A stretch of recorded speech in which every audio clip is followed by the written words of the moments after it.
Hi, I'm Virginia from Right Clinic, and here with me today is Shadi, and she is a medical doctor turned medical writer and founder of Joy Medical. So thank you for being here today. Thank you very much for having me. Thank you, it's a pleasure. So let's start with what do you do and how did you get into it? Yeah, so as you mentioned, I'm a freelance medical writer and founder of my company, Joy Medical, and I specialize in creating documents and other materials for patients and health consumers, and it can get different in different formats. It can be patient education materials or promotional materials like medical copies for different companies, but for consumers, and also editorial materials like I write patient stories based on interviews, and also editorial pieces based on healthcare professional interviews, but for patients and health consumers. That's And amazing. thank So, you. so what made you choose to go into freelance medical writing and found your business? Yeah, that's a great question. I start from the beginning when I went to medical school from high school, and I'm originally from Iran. So I studied medicine for 8 years, and then I graduated and became a family doctor for 2 years. And after that, I decided to immigrate to Canada. When I get to Canada, I decided to go into research because during my practice as a family doctor, I felt a void that I thought research could fill it. So I went into clinical research and I got a master in medical science and then continued with a 2 year postdoc in neuroscience. And it was during the last year of my postdoc that I realized that academia was not for me because I wanted a different lifestyle. And also, I wanted to create, I'm a creative person, and that part was not present in my life as a clinical researcher. So I allowed myself to explore.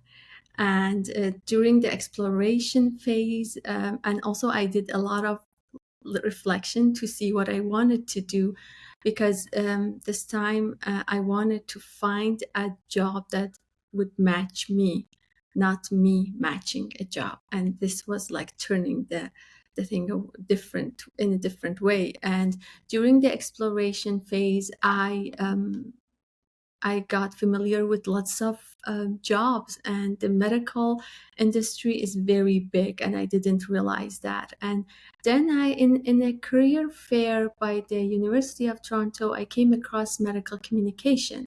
And it was the first time that I heard of medical communication. And then I got familiar with medical writing. And that was the first like bulb going off on my head. The first moment it was I was like, what is medical writing? What Why I've never heard of it. And I followed that intuition, and I got into networking with lots of medical writers, both freelance and also full-time employees. And the more and more I learned about it, the more and more I realized that it could be a great path for me, because I realized I could use my medical knowledge, I could use all the skills that I learned during research, and it is a creation process, and I love that. And on top of all that, to be able to write something and help readers to gain knowledge that is rooted in scientific data and it's not misinformation was so rewarding for me just thinking about it.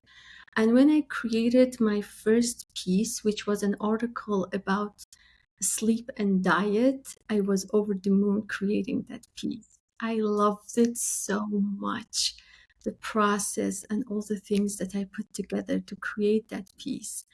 And that was the spark that I needed. And then it was a decision between freelancing and full-time job. And after going through a bit of interview, I think I did a couple of interviews with companies, and the idea that I created my first piece stayed with me as a medical writer. So I decided to follow freelancing, and that's how I I created my company and got clients one by one, and that's how it started. Amazing. I love that you said you allowed yourself to explore, because I think sometimes when you're just out of high school, there's a lot of pressure to make decisions quickly. And so you just pick something and you go with it, and then you then spend a lot of time on a path that you feel, like you said, you're just trying to match yourself to jobs rather than finding jobs that match you. Yeah. And so that is a really nice takeaway. And I love the way that you've expressed that. And thank you for sharing your journey. It's You're been welcome. quite a journey. I can see, probably more than 10 years in the making from leaving high school to now. Yeah. And I think it's also really empowering to um, make sure that you give yourself that time and then set up your own business if you feel that a job isn't right for you, because then you can find clients that do work with you and will want to work with you in the way that you want to work. So what do you know now about finding clients that you wish you knew earlier? So what are your kind of top tips for finding clients? Finding clients is, I've realized that it is the most challenging part of freelancing as a medical writer. And what I've learned is not to look at it like a one-way kind of thing to do. Like when you ask people what to do to find clients, they say cold pitch.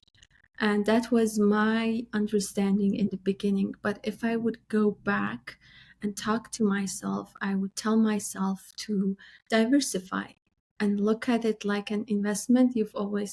I'm sure you've heard of it, not to put all your eggs in one basket, called cold pitching, but to use different paths. Like cold pitch, it's okay.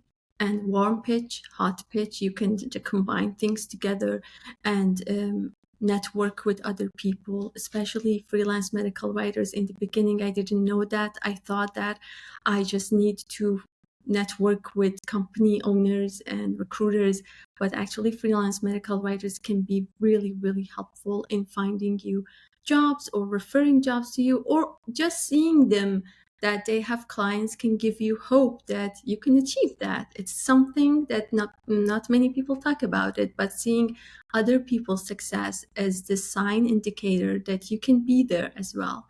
And also putting yourself out there by creating stuff. For example, I create posts on LinkedIn, and in the beginning I would follow other people's path about what to create, but then I realized it's better to follow my path and just I put things, I create posts that I'm interested in with the hope that other people would find it interesting as well. And I realized that even though I'm one person and I have my interests, at least there is one other person who has similar interests.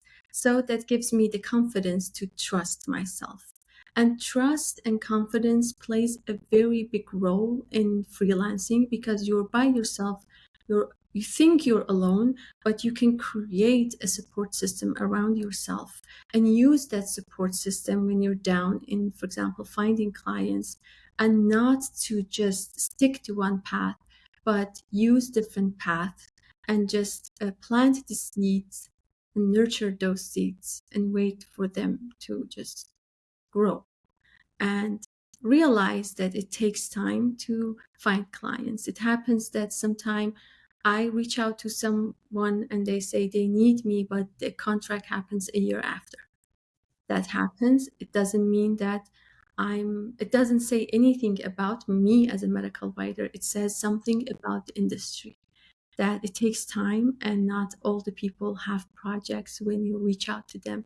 And these things are important to understand in the beginning, because when you're new and you don't have you haven't established yourself, it's very easy to become criticizing and harsh on yourself and compare yourself with more experienced people down the way, and then you become downer and downer and you can't do the things that you need to do.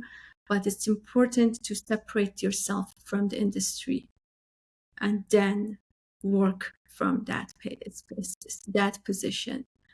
as a business owner, that I have a business and I'm doing all the things that I need to do, and clients will come. It might take time, especially in the beginning, but once someone is established, clients will find them. And yeah. That was really poetic. I think that what you described there was really important for our listeners or people watching to actually hear or watch, because it is so easy to see successful people around you, especially if you're following people that you want to be like or emulate, and then feeling that you can never reach that because they're so far ahead of you. But I think we all agree, and like you've said, the beginning is the hardest part. It can only get easier. It's just like when you go to the gym and you can only lift a 1 kilogram weight. That's where you're starting from. And then in a few weeks, in a few months, you're going to lift the heavier weights. And it's the same kind of thing with medical writing. Your first clients are not going to be your only clients that you ever work with. And if you don't have a good time with those clients, then you can move on to a new client, especially as a freelancer. So that's the kind of flexibility that you have. And it's also a little bit about owning your decisions as well, because it can be hard to make a decision that you've never had to make before, which affects your whole life, or it will feel like that in the beginning. Yeah. So what would your advice be to people who have to make decisions in their business as a business owner? I think the first thing to understand is to accept and own the position of a business owner. There is a difference between calling yourself a freelancer who's looking for a gig, or a business owner who is providing services for people. There is a shift when you make that mindset shift. Then that automatically puts you in the position of a business owner who needs to make decisions. And the thing in making decisions is not to procrastinate them. It's to gather all the information that you have, make the decision, and look at it as an experiment, especially in the beginning. When I founded my company, I knew nothing about business, uh, like owning a business. I knew how to do the job, like complete a project. I knew the medical writing part. I had skills and knowledge and all the things that it needed, but I didn't have business skills. So it took me some time to learn. It was a steep learning curve. And it took me some time to learn how to manage clients, how to interview. There's a lot, I'm sure you know about it, but there's a lot about owning a business. And also, it took me some time to accept that my job is kind of half and half medical writing, half business management. And it's important to give yourself, again, allow yourself to experiment, especially in the beginning, and then allow yourself to grow and not use every setback as a baton to like hit yourself with it. Why didn't you do that? Or judging yourself with information that you gather in the future, and judging your past self for making decisions and calling them bad or something like that. And that has been game changing for me in my 2.5 years of owning this business. In the beginning, if I would make a decision about, for example, working with a client on a project, and if I didn't like that project, I would criticize myself for making that decision. But I realized that's not working, and that's not how the business work. So I've learned to look at every project and every client as an experience, and then that changes the richness of the experiences that I had, and actually that helped me to make the decision to specialize after this time. And it's just more fun and more fulfilling when you don't add judgment to everything that you do. And owning a business is very difficult. It's full of ups and downs, and it's better to be kind and compassionate toward yourself rather than criticizing and strict and just trying to achieve something at any cost. Sometimes it's okay if you sit back, look at it, and make a different decision.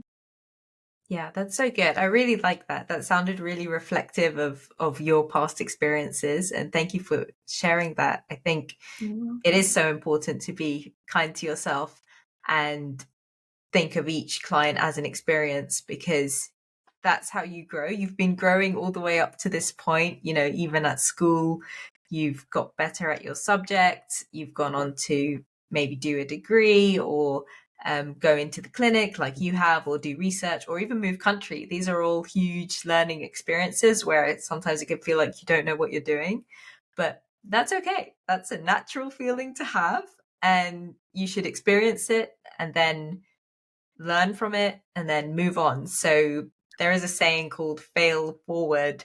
But I don't like the idea of failing. I would rephrase it to experience forward.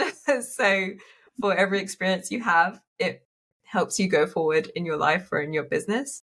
I don't see them as failures. I feel, maybe it's a not so good experience, but if that experience didn't happen, then you wouldn't do things in the way that you do now.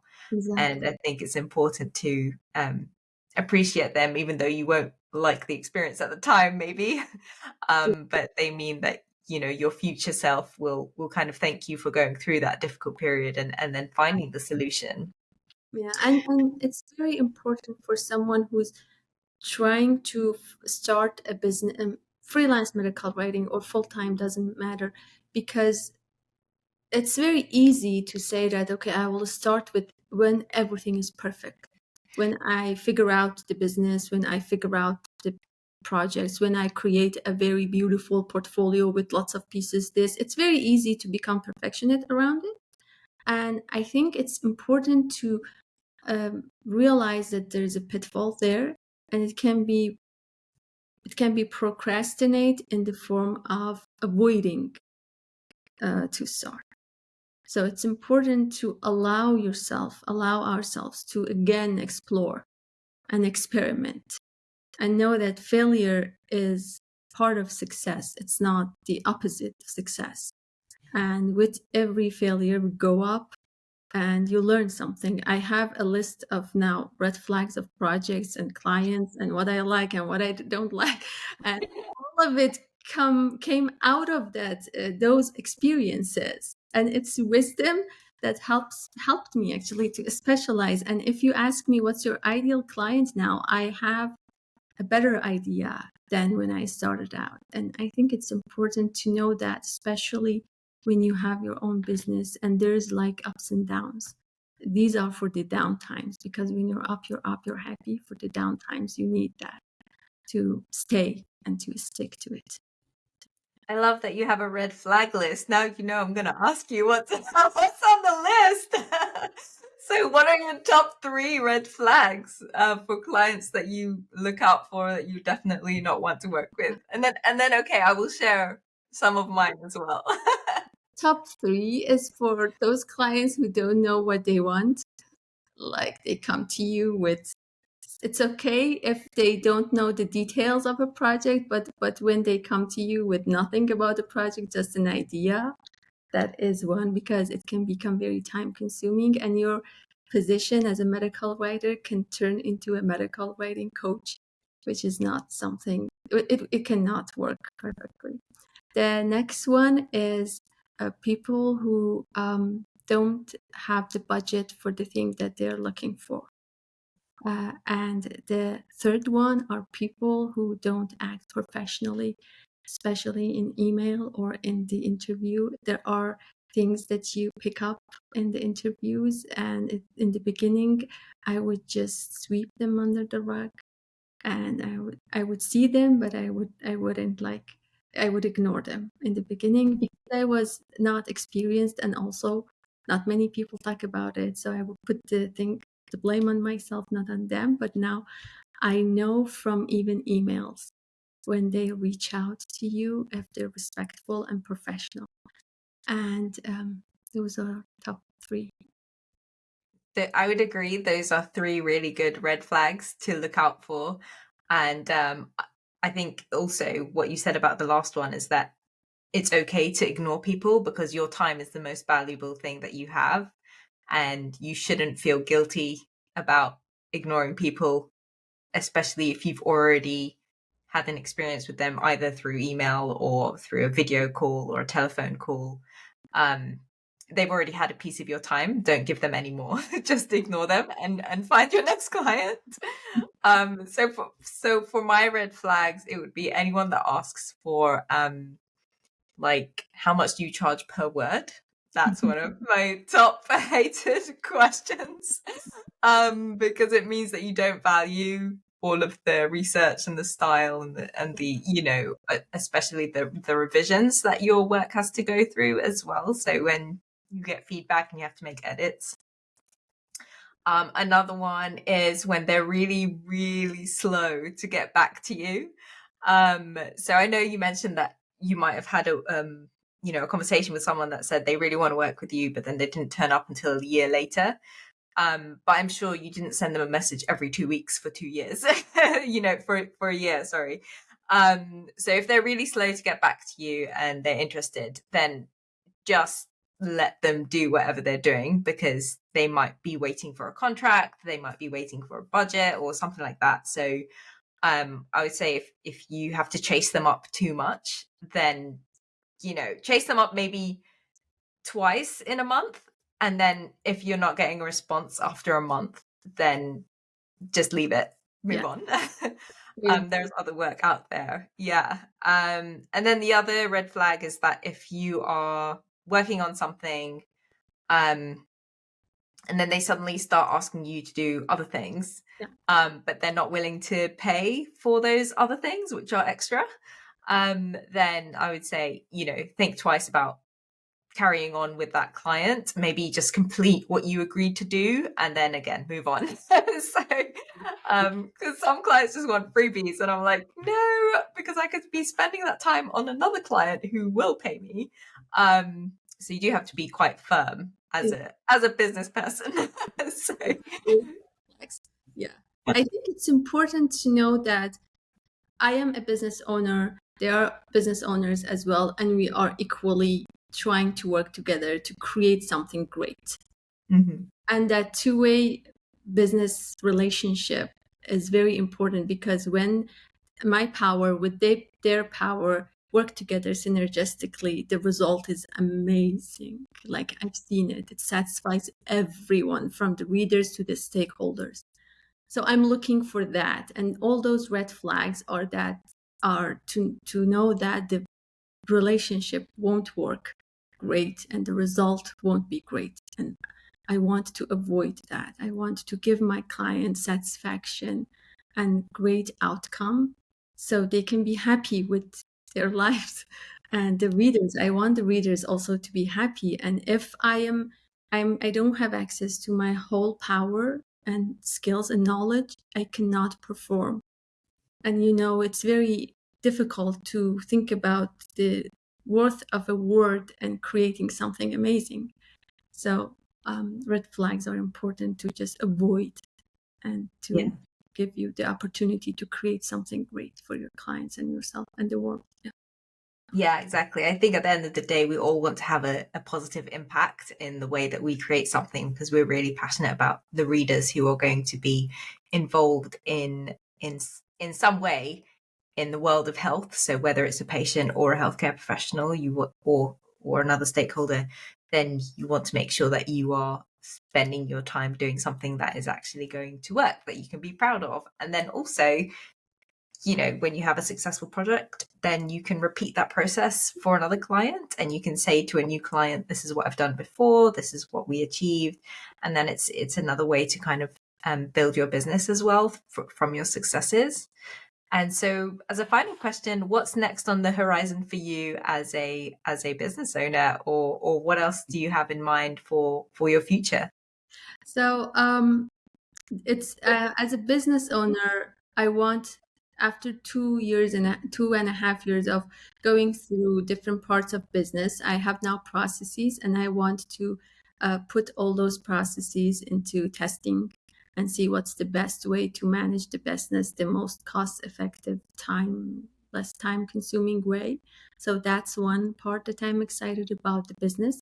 About the medical writing part, I want to work on some great projects that I can be proud of for patients. For example, in my vision is to create amazing patient guides and patient information and also medical copies, or I want to write amazing patient stories and be the voice of patients and help them to gain more agency about making great decisions for living a healthier life. So, yeah, for now. Yeah, that's amazing. Thank you for sharing that. So I will leave your LinkedIn profile link in the description below, and also a link to Joy Medical as well, so you can check out some of Shadi's writing samples and projects that she's been working on.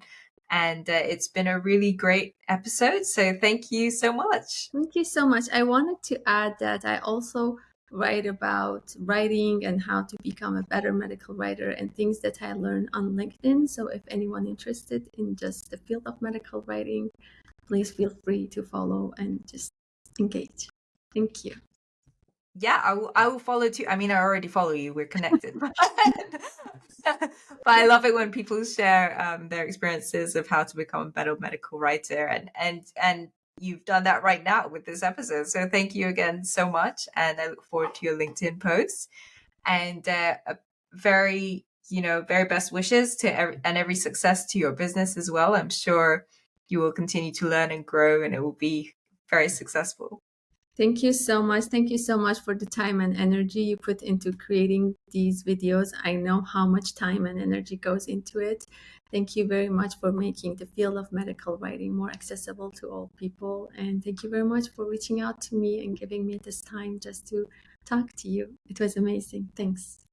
Thank you so much. That's so nice. Well, thank you. Thank you for those of you who are listening or watching, and we will see you at the next episode. Bye. Bye.